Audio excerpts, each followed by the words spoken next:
காவிய தாயின் இளைய மகன் நான், காதல் பெண்களின் பெரும் தலைவன், பாமர ஜாதியின் தனி மனிதன் நான், படைப்பதினால் என் பேரிறைவன்.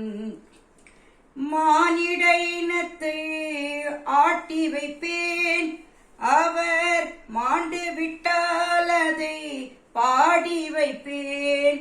நான் நிரந்தரமானவன், அழிவதில்லை, எந்த நிலையிலும் எனக்கு மரணம் இல்லை.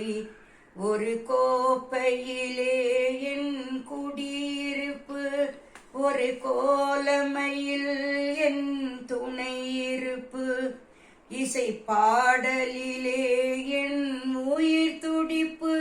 நான் பார்ப்பதெல்லாம் அழகின் சிரிப்பு. ஒரு கோப்பையிலே என் குடியிருப்பு,